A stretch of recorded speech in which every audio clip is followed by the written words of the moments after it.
continuamos con este espacio ahora por Telecanal 24, por Canal 24 en frecuencias dominicanas. Hoy tenemos la compañía del buen amigo Rafael Abreu, mejor conocido como Pepe.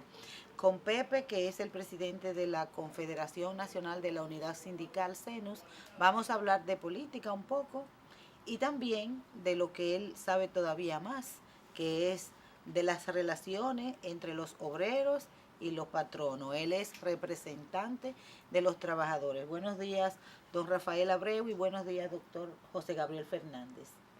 Sí, buenos días, Pepe, bienvenido. Buenos días, doctor, buenos días, Beck. Bueno, esperando que estén bien, ¿verdad? Fuertes. Sí, gracias. Por lo menos vivo. Así es, así es. Sí, Pepe, la verdad es que nos place mucho tenerlo por aquí de nuevo. Notamos en estos días como que el sector laboral está como medio revolteado, como decíamos en el campo. Sí. ¿Qué está pasando? ¿Cuáles son las cosas que preocupan actualmente al sector laboral del país? Hay un tema que, aunque es coyuntural, preocupa, sobre todo por la reacción que ha habido del sector empresarial. Usted sabe que la última tarifa que nosotros revisamos, en el año 2013, se hizo un compromiso de que al año de vigencia de esa tarifa habría una revisión de ella. El año se cumplió el día 3 de julio. Y nosotros entonces, en virtud de que fue un compromiso que hicimos las partes, ¿verdad? Y que está consignado en la misma resolución, le solicitamos al Comité Nacional de Salario que procediera a convocar a los dos sectores, el empresarial y sindical, para que hagamos la revisión de la tarifa. Eso no quiere decir que automáticamente por eso habrá un aumento salarial, pero hay un compromiso de revisarla. Si nosotros hacemos una solicitud, como la que hicimos, por ejemplo, de que el aumento sea de 30% al mínimo, los empresarios pueden, frente a eso, decir lo que ellos quieran, pero su obligación es acudir al escenario del comité. Entonces, a los empresarios, cuando se les planteó el tema, ellos adujeron que no, como que no había que cumplir con ese acuerdo, porque la discusión tarifaria es cada 2 años, que es lo que la ley manda obligatoriamente, y como que el acuerdo ellos pretenden desconocerlo. Eso es malo porque el sector empresarial, que es un sector que exige mucho la transparencia, el cumplimiento de la norma, que le exige mucho a los partidos, al Congreso, a todo el mundo le exige mucho, no debe ser el sector que ponga el ejemplo, mal ejemplo, ¿verdad?, de no cumplir un compromiso como la de asistir a algo que ellos suscribieron junto con el sector laboral, que es su interlocutor natural. Entonces eso alborota un poco al sector sindical, por supuesto, que ahora estamos dirigiendo al Comité Nacional de Salarios, a su director, que es Félix Hidalgo, ahora, el nuevo director, para que proceda a convocar en la próxima semana, convoque sencillamente los sectores, y que ahí los empresarios vayan y digan lo que tienen que decir, pero sencillamente que no rehuyan un compromiso que asumieron. ¿Usted qué entiende, Pepe, que es real efectivamente en estos momentos en que el sector empleador del país está pidiendo una revisión de lo que son algunas cosas del Código Laboral y donde se entiende la población y el sector que usted representa, el trabajador, que real efectivamente la revisión que quieren hacer del Código de Trabajo los empresarios para reducir beneficios a los trabajadores, sería prudente comenzar un diálogo sobre aumento salarial? Bueno, nosotros decimos que el compromiso de la revisión del salario es un compromiso establecido en la propia resolución suscrita por las 3 partes, gobierno, sindicato, empresario. Esa pregunta que tú haces, sí podemos vincularla a una actitud de cierto sector empresarial que lo que nos han informado es que ellos pretenden como mezclar las dos discusiones, o sea, mezclar el tema salarial, que es un tema de coyuntura, que tiene un mandato específico, que usted lo discute ahora al año o lo discute a los 2 años, pero tiene en definitiva que asumirlo, porque el código establece que el límite son 2 años de una tarifa.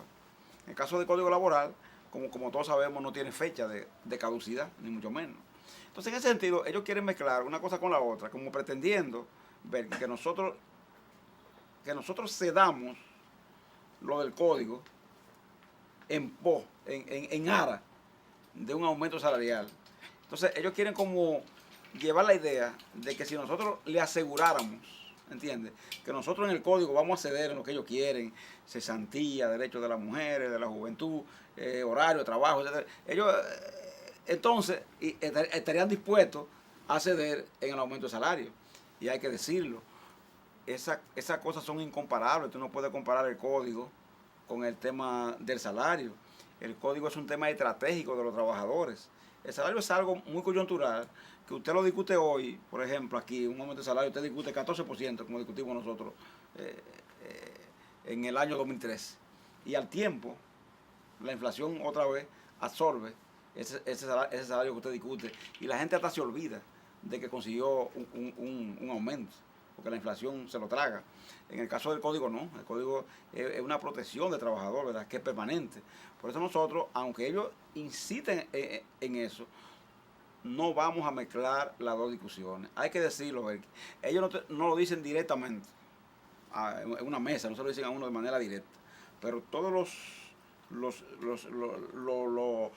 indirectas que envían, los intermediarios, los mensajeros, lo que quieren hacer ver es que si queremos conseguir un aumento, debemos entonces ceder en lo del código. Entonces, a todas luces hay un nuevo enfrentamiento en el país entre el sector patronal y el laboral.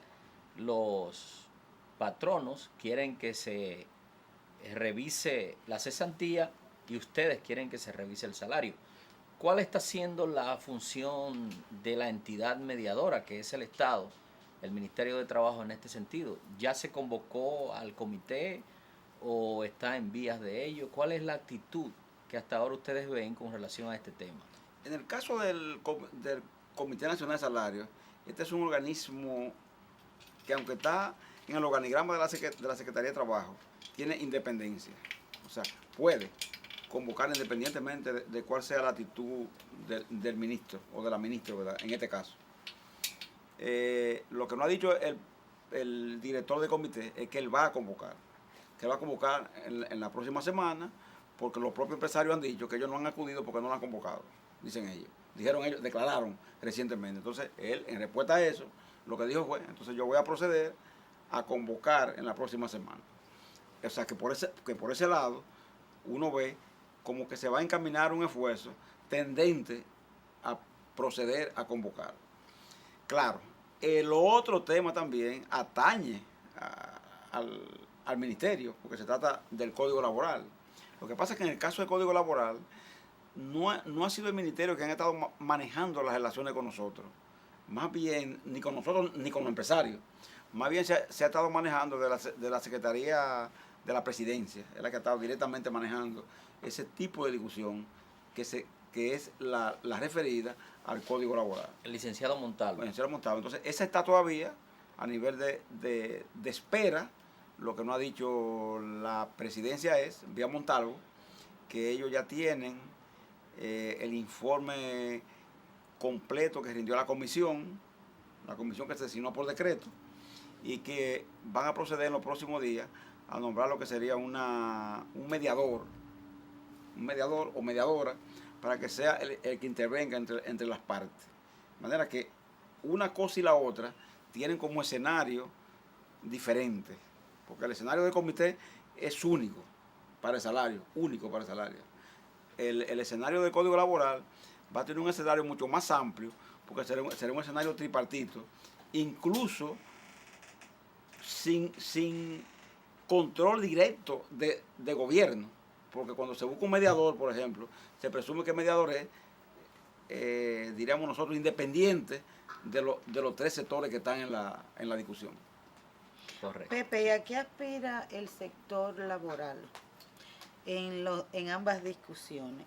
Hay planteada la posibilidad de que a través de que se sienten los empresarios y los representantes obreros a analizar una reunión pendiente sobre un posible aumento salarial. Y de otro lado están las reformas que lo introdujeron los empresarios al Código Laboral. ¿A qué aspiran en una y otra discusiones? Porque necesariamente ambos temas van a traer como consecuencia una serie de discusiones para ver si se ponen de acuerdo y arriban a un punto intermedio, de equilibrio, que siempre es un equilibrio sin estar en contra del sector empleador, a favor de los sectores patronales, porque este capitalismo que tiene un rostro humano, cada día más quiere las políticas sociales recortarlas. En ese sentido hay que decir que nosotros tenemos una aspiración que es sencilla, porque se trata de un poquito recuperar el poder de compra perdido por los trabajadores a partir de julio de 2013 a julio de 2014. Hay un estudio que hizo un economista nuestro, Felipe Santos, que está trabajando con el tema, que él lo cataloga en aproximadamente unos 4.500 pesos, que es lo que se ha perdido más o menos de capacidad adquisitiva. Porque hay que entender, Berky, que productos que no estaban grabados por ITEVI, ustedes saben, ¿verdad? Como chocolate, yogur, aceite, etcétera, etcétera, fueron grabados por ITEVI a partir del año 2014. Fueron grabados en 8% y otro en 18%, ¿verdad? Se elevó de 16 a 18. Entonces, esos gravamen, esos productos que son de consumo masivo, permanente, casi indispensable, ¿verdad? Entonces, ha provocado que se dispare un poco la canasta familiar del trabajador, básicamente el salario mínimo. Entonces, ¿qué se está aspirando? Recuperar esos 4.000 pesos y pico que el trabajador ha perdido. Mucha gente dice, inclusive, que nosotros hemos sido conservadores porque lo correcto no es pedir eso, sino plantear que el salario en este país se corresponda con la canasta familiar. Pero si usted analiza la canasta promedio en el país y ve los 5 quintiles en que divide el Banco Central la canasta, usted se da cuenta que la promedio son 23.000 pesos. Entonces usted tendría que plantear 23.000 pesos de salario mínimo. Y si es difícil, ve que por lo que tú dices, convencer a los empresarios de aumentar, por ejemplo, un 30% para aumentar 3.000 pesos en algún caso, 1.500 en otro, 2.000 en otro. Imagínate tú que uno le plantee un mínimo de 23.000 pesos. No habría forma de ponernos de acuerdo, porque significaría prácticamente un 100% de aumento, más del 100%, porque el mínimo hoy mayor es de 11.298 pesos. Tendría que plantear prácticamente un 100%. Entonces nosotros por eso, aunque se encuentra mucha gente que poco, demandamos, estamos planteando ese aumento de 30%. En ese caso, eso es lo que buscamos nosotros, recuperar esa capacidad adquisitiva mínima perdida. En el otro caso del código, tú lo dijiste cuando introdujiste la pregunta, no fue un planteamiento de reforma hecha por los sindicatos, el caso del código, sino planteada desde el empresariado. ¿Qué perseguimos nosotros? Perseguimos, preservar los derechos fundamentales de los trabajadores en el aspecto material, que no se han tocado, en el aspecto económico y en el aspecto contractual. Y hemos dicho, ¿qué estaríamos dispuestos a ver con los empresarios para vía de acuerdo? La parte reglamentaria del código y la parte referida al aspecto procesal del código. Esas dos partes estaríamos dispuestas a verla con el empresariado. En definitiva, en el caso del código, más que nuevas reivindicaciones, lo que busca el sindicalismo es preservar la existente, la que tiene. ¿Por qué? Porque como tú has dicho, lo que los patronos han planteado es una reforma, pero hacia la baja, no hacia arriba, sino hacia la baja, y eso no tenemos que evitarlo por todos los medios posibles. Pepe, por el tono en que he visto el mensaje que han querido transmitir el sector laboral, usted y los otros líderes del sector sindical, parecería como que las condiciones están un poco tensas con el sector patronal, como que ustedes no están tan optimistas de conseguir este nuevo aumento del salario mínimo. Están tan tensas, Gabriel, hay que decirlo, que usted mencionaba lo de Malíderes, Jacobo y Gabriel de Río, ¿verdad? Que están en las otras dos centrales. Y básicamente hay que decirlo así. En todo este proceso, no nos hemos encontrado nunca directamente los sindicatos y los empresarios. Y eso es mucho decir, porque quiere decir entonces que hay un enfriamiento enorme de las relaciones. Que quienes se han encontrado con los empresarios y con nosotros es la comisión intermediaria del gobierno, ¿entiendes? Es su papel de mediación. Pero nosotros y los empresarios hemos mantenido una distancia enorme, a punto que se puede decir que en todo este proceso no hemos hecho una sola reunión, por ejemplo.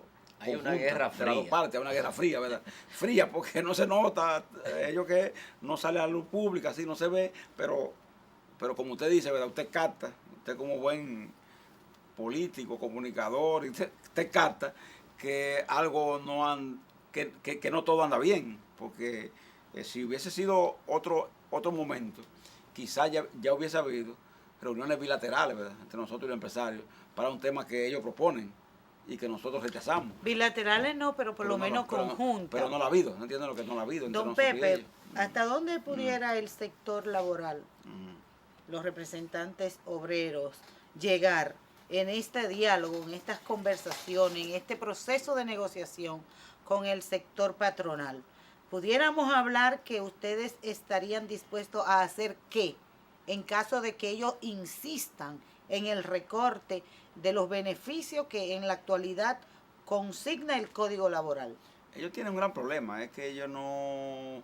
ellos han hecho una campaña, por ejemplo, de medios en la que están planteando un bombardeo, tratando de convencer a la gente de que su propuesta es correcta y demás.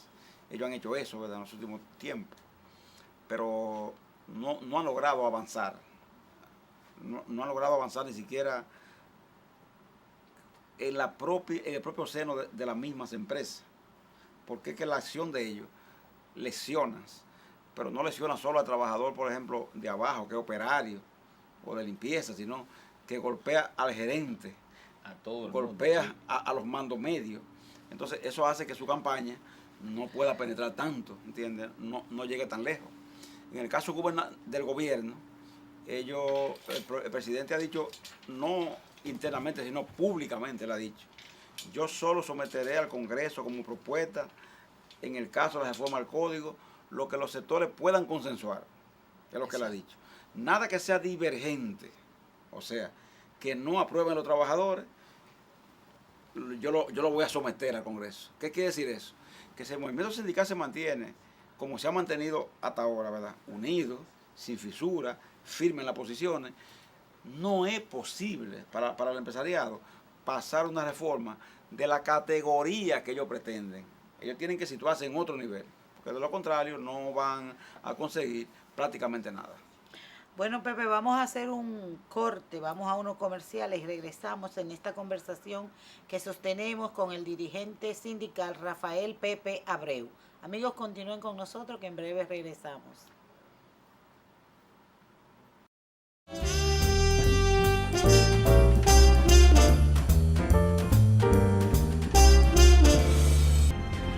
El Banco Agrícola está dando pasos firmes, avanzando hacia un cambio verdadero, transformando la manera de ver el campo, llevando el banco hasta los agricultores para convertir el sector agrícola en una gran fuerza productiva.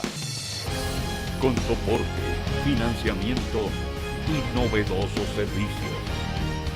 Hoy nos renovamos por dentro y por fuera, reafirmando nuestro compromiso de ser más que un banco, un aliado.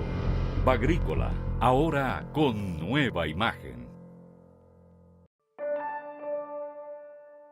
Con tu apoyo, solidaridad y ciudadanía, Vamos a transformar la República Dominicana en un país libre de analfabetismo. Si conoces a alguien que todavía no sepa leer o escribir, acompáñalo y ayúdalo a registrarse. Necesitamos la ayuda de todos y todas. Quisqueya aprende contigo. Que nadie se quede fuera. República Dominicana, hora de hacer lo que nunca se ha hecho. Estamos dando un mantenimiento profundo a lo que es la escalera. Cuando yo me fui a parar, entonces ahí fue que rebalé y la escalera estaba prendida. Caí de este lado, me mochó la pierna la escalera. Los primeros auxilios me llevaron al Darío Contreras. Fueron como 6 o 7 operaciones. La ARL, desde el primer día que están supliendo para lo que es gasto médico y también para lo que es la prótesis, que pueda caminar, aunque sea con un batón, y pueda adaptarme más a la sociedad. Me siento muy agradecido y le doy las gracias a la ARL. Administradora de Riesgos Laborales, para que trabajes sin preocupaciones. Hace 3 años tuve una situación. A mi esposa tenía que hacerle una operación, pero no tenía el dinero para pagar la operación. Fuimos al hospital Salvador Begotier, que está en excelentes condiciones. Nítido, limpiecito, todo nuevo. Y las habitaciones con aire. Y los médicos y el personal, las atenciones excelentes. Pero sobre todo, después de varios días de mi mujer estar interna en el hospital Salvador Begotier, no tuve que pagar ni un peso de diferencia, y todo esto gracias a mi seguro de ARS, Salud Segura. Esto es lo que nos hace diferentes. Nos preocupamos por tu salud, que es lo primero. Ven, afíliate con nosotros. ARS Salud Segura, porque tu salud es lo primero.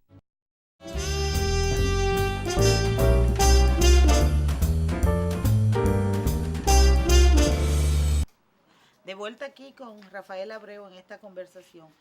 Pepe, aunque los amigos de Prensa y Salud saben que nosotros grabamos este programa, ayer sábado el gobierno de Danilo Medina cumplió 2 años en el poder. Hay muchos sectores dentro del actual gobierno y del Partido de la Liberación Dominicana empujando una reelección del presidente Danilo Medina pese al impedimento constitucional que impide esa realidad. Se ha grabado un disco que suena insistentemente en las emisoras, principalmente en el interior del país. Y hay muchos espacios pagados, como lo que puede estar mostrando, podemos estar mostrando en un rato, de gente que se ha dedicado a pagar funcionarios públicos. Y recientemente, la semana que concluyó el domingo, el ministro de Obras Públicas, públicamente, pidió, por diferentes razones, la reelección del presidente Danilo Medina, a pesar de que el presidente ha dicho que no va, y de que nosotros como pueblo, como país, las reelecciones para nosotros han significado grandes sacrificios y problemas para la institucionalidad del país. ¿Qué opinión le merece al Consejo Nacional de Unidad Sindical que usted representa? Bueno, hay que decir que cuando funcionarios salen a promover ellos la reelección, eso mismo reta credibilidad a la propuesta, porque lo está proponiendo a alguien que esté en un puesto. Entonces a veces no se sabe si le está proponiendo por el presidente o por él, ¿entiendes? O sea, tú la propones por ti o por el presidente. En el fondo la propones por ti, o sea, porque tú quieres seguir desempeñando funciones, las que tiene y demás, en el gabinete. Yo creo que Danilo Medina no va a embarcarse, eso es lo que yo creo, en un proyecto de ese tipo, porque eso implicaría vencer demasiados obstáculos que se presentarían en el camino. Y para vencer esos obstáculos hay que valerse de métodos que a veces, en lugar de dejar resultados positivos, dejan negativos. Yo recuerdo un presidente que tuvimos, que a troche y moche se dispuso a plantear el tema de la reelección, e insistió en eso, hizo de todo para lograr eso. Y finalmente, mira, se postuló y no lo logró. Perdió y se desacreditó. Entonces, en ese sentido, yo creo que el presidente Danilo Medina tiene suficiente nivel, ¿verdad?, de comprensión, de pie sobre la tierra, como para no embarcarse, ¿verdad?, en un proyecto de ese tipo.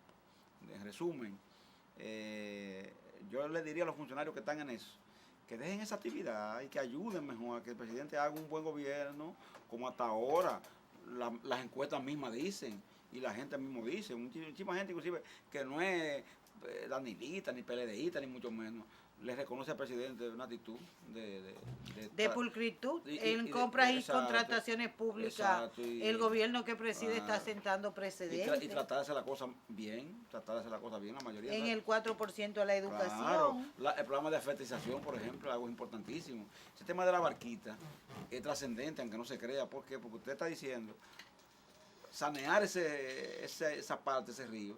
Si aquí se hace un compromiso, que todos los gobiernos hagan lo mismo, ¿verdad? En esos barrios. Por etapas. Claro, por etapas, ¿verdad? Usted cuando viene a ver en cuenta ha saneado eso. Entonces, eso es importante, ¿verdad? Entonces, en ese sentido, no deben los funcionarios dedicarse a una tarea como esa, sino a tratar de que en la gestión que quedan de los 2 años se haga una buena gestión. Hay que recordar que siempre los gobiernos de un solo periodo, en los 2 años, van como bien, en los primeros 2 años. Y en la parte final, intermedia, entonces comienzan las cosas a fallar. Cuando empieza el declive. Claro, entonces hay que evitar que ese declive llegue y que ese síndrome le caiga a Danilo, haciendo un gobierno bueno, no pensando en el tema de reelección, porque para eso, ustedes estarán de acuerdo conmigo, para hacer eso, yo pienso que hay que vencer tantos obstáculos y hacer tantas cosas, que como tú dices, que terminan en lugar de ayudándote, desacreditándote al final. Veo el tema así un poco difícil, el asunto de la reelección. Pepe, una pregunta que siempre le hacemos aquí en nuestro programa, las relaciones del sector laboral, el sector sindical con el gobierno en sus primeros 2 años, ¿cómo han sido? ¿Siguen buenas, armoniosas? ¿Están ustedes conformes con la labor del gobierno desde el punto de vista laboral? Bueno, el gobierno desde el punto de vista laboral con nosotros, se puede decir que de alguna forma, no nos ha dado al movimiento sindical, pero tampoco nos ha quitado, ¿me entiendes? Entonces se puede decir que son unas relaciones que aunque no han sido lo que debieron ser mejores, ¿verdad? Mucho mejor de lo que son, por lo menos el respeto se ha mantenido. Hay que decir que muchas veces hay funcionarios que le corresponde, por ejemplo, una relación con el movimiento, ¿verdad? Un movimiento como el sindical, y son muy evasivos, ¿verdad? Actúan muy evasivamente, a veces no cumplen los acuerdos a que se llega y demás. Por eso nosotros inclusive solicitamos una reunión directamente con el presidente, tuvimos que solicitarla, y creo que el próximo 26 de este mes precisamente el presidente va a recibirnos, porque hemos tenido que quejarnos, ¿verdad?, de que muchas cosas que habíamos acordado no han estado cumpliéndose. Así es. Rafael, hablamos mucho en el país de las relaciones patronales y laborales, pero usted que representa el obrero, ¿cómo podemos calificar al obrero dominicano en lo cuanto a rendimiento, a calidad, a capacidad? Esos índices se miden, que determinados países cuentan con una mano de obra especializada. ¿Cómo anda eso en el país? ¿Cuáles son los planes de educación, tanto generales como ya la mano de obra actual que tenemos? ¿Avanzamos? ¿En qué punto estamos? Se avanza. Nosotros inclusive hemos dicho que hay que hacer un estudio, ¿verdad?, sobre el tema de la productividad laboral. Y se ha hecho, ¿verdad? Y en las áreas que se ha hecho, el trabajador dominicano no es el menos laborioso ni el menos calificado. O sea, muchos trabajadores dominicanos calificados. El dominicano ha aprobado que si es estimulado, consigue trabajo en que se le trata con decencia, ¿verdad?, se le paga también y se le reconoce su labor, el dominicano es capaz de realizarla. Y lo prueba el hecho de que la comunidad dominicana, por ejemplo, en el exterior, es una de las más laboriosas, ¿verdad?, en los países donde se establece. Usted lo ve en Estados Unidos, lo ve Europa, y se da cuenta la laboriosidad del dominicano. No es cierto, como se dice en muchos casos, que el dominicano abandona algunos trabajos, algunos tipos de empleo, porque es vago, como se dice, o porque es haragán. No. Se debe muchas veces a que hay trabajos que son penosos, duros, y entonces mal pagados. Y la gente, como es lógico, tiende a buscar otro escenario, otra defensa, otro modo de vida, ¿entiendes? No lo hace porque ame la vagancia, ni mucho menos. La mayoría de dominicanos, de trabajo dominicano, no es así. Pepe, Acoprovi, que son las personas que trabajan con las viviendas, proyectos de viviendas, como que alborotó las avispas en estos días, pidiendo que se usen 8.000 millones de los fondos de la ARL del Seguro Social, Salud Segura, para disminuir las tasas de interés.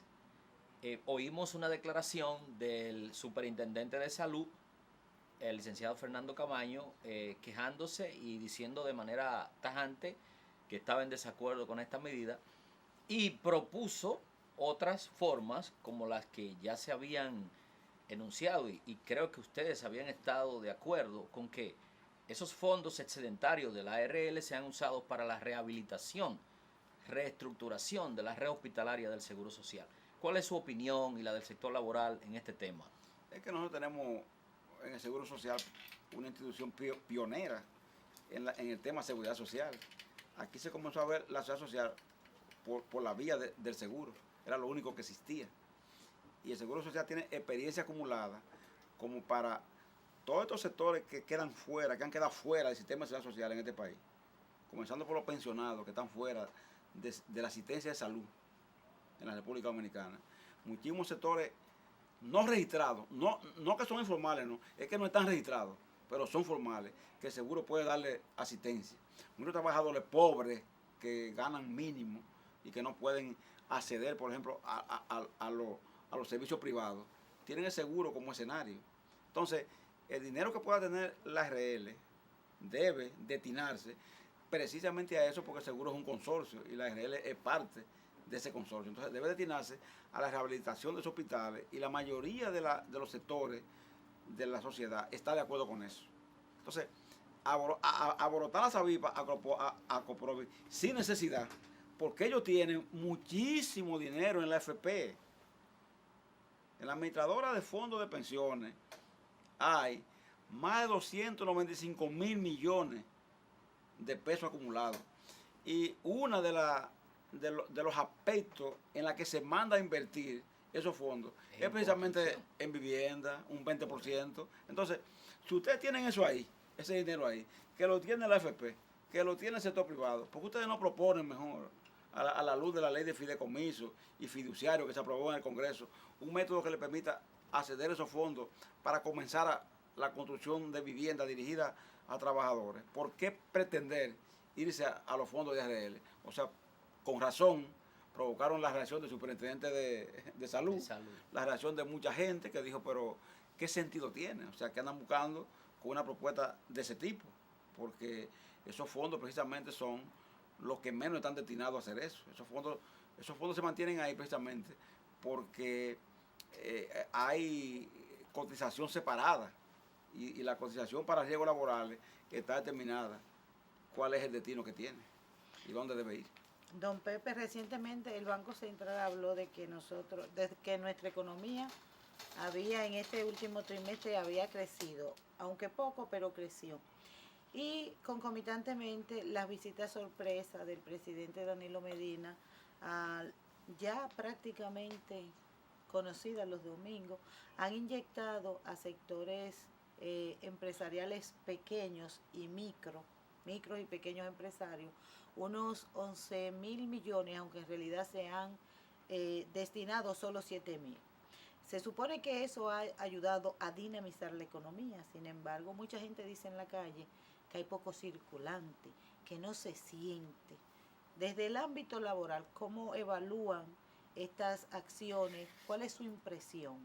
Usted sabe que ¿hay o no dinero circulando? ¿Cómo está la cosa? Sabe que esa parte que el presidente hace es importante, pero no impacta a los grandes centros urbanos, no lo impacta. Y aquí hay que decirlo, este es un país ya urbanizado, señores. La mayoría de la población está en las ciudades. Eso es así. No en el campo que está, es en las ciudades. Ahora, al campo hay que ir como él va, porque si él no va, todo eso, lo que queda en el campo vendrá también para la ciudad. Es más, aquí con el tiempo no habrá campo, si sigue la cosa así. No habrá campo. Todo el mundo vendrá a la ciudad. Y Por se eso es lo que está empeorarán haciendo. los Y se va a problemas de la empeorar los ciudad. problemas. Por eso es bueno lo que está haciendo. Ahora, ¿qué hemos dicho nosotros? Y así se lo vamos a proponer al presidente en la reunión que vamos a sostener el 26, que la dimos como primicia aquí porque eso no es conocido. Vamos nosotros a plantear al presidente, mire presidente, si queremos dinamizar la economía, ¿qué hay que hacer? Una cosa que usted mismo ha planteado, poner dinero en manos de la gente.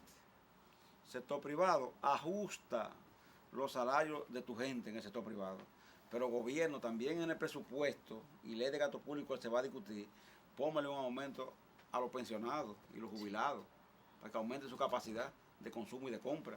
La burocracia estatal que no ha sido aumentada, hámele un aumento. Los policías, militares, un aumento. Hay sectores que han sido aumentados en el sector privado, los maestros, los médicos, la enfermera, el sector salud, pero hay otros que no. Entonces, si usted no pone dinero en manos de la gente para que tenga capacidad de compra, de gasto y demás asuntos, lógicamente pasa lo que tú estás diciendo, ¿ves? Que la gente habla de parálisis. Está paralizada la economía, no hay dinamismo en la economía, no hay circulante, ¿entiendes? Es que el circulante llega por esa vía, porque el único que gasta, lo que recibe es el trabajador. El trabajador no ahorra porque no tiene capacidad para ahorrar. Entonces, como no tiene capacidad para guardar, lo que usted le pone en su mano, inmediatamente va para la tienda, los colmados, los supermercados. Es para eso que va. Y queda en déficit. Y nada más que ve diciembre, cuando la gente le dan la regalía para cuál, ¿qué es lo que pasa?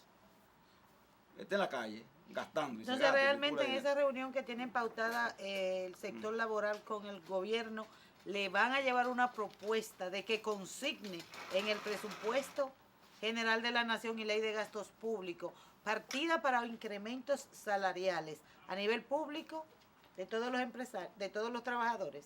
Ya se le mandó la propuesta.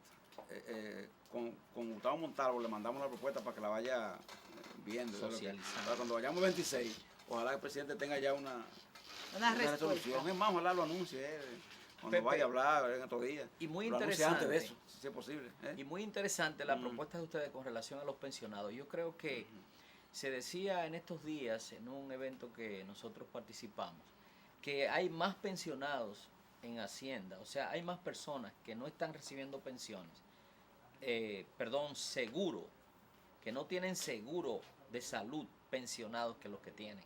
Eso es lo que decimos. Entonces, creo que una de las poblaciones más necesitadas de un seguro de salud es el pensionado, porque ya es donde después de haberse pasado todo el tiempo trabajando, ya comienzan las enfermedades a salirle.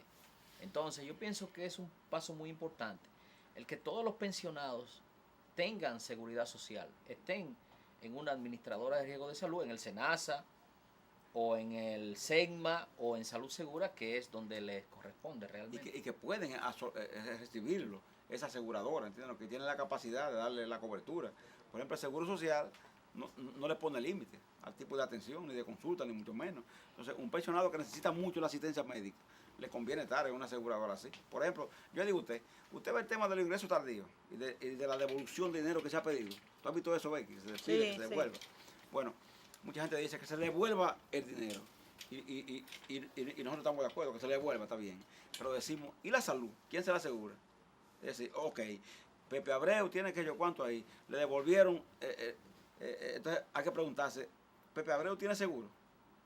Una persona que ya cuando recibe ese dinero que le devuelven, queda fuera del sistema, prácticamente. No, discúlpeme, don Pepe, pero que esas son cosas diferentes. Son ahorros que yo tengo, que me han descontado para pensiones, pero yo no califico.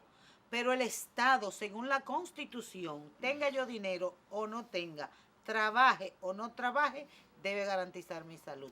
Ese es un derecho fundamental. Eso es teoría, pero a la hora de la verdad. Teoría, pero estamos hablando ya de un Estado de derecho. Yo cojo a una gente y le devuelvo 500,000 pesos. Y le digo, mire, 500,000 pesos. Es un problema tú realmente. Lo gastas, ¿entiendes qué? Y es una persona que no está impuesta a coger la lucha de los hospitales, ni de la cosa así, sino que está impuesta a tratarse en clínica privada, tratarse con seguro médico. Pero lo cierto es que hay que devolver ese dinero. Sí, no, hay que devolvérselo, pero también asegurarle que se le devuelva y tenga, como dice el doctor, acceso a un sistema de salud que le dé atención. Pero yo pienso, Pepe, que finalmente yo pienso, Pepe, que en ese punto de los pensionados que ustedes le plantean al presidente, van a tener buena acogida. Yo creo que sí. sí, claro que sí. Bueno, amigos, la conversación está muy interesante. Así siempre sucede cuando nos visita, cuando acude y acoge nuestra solicitud el sindicalista Rafael Pepe Abreu. Ustedes continúen en sintonía con el Canal 24 y con esta cita semanal entre ustedes y nosotros, Prensa y Salud.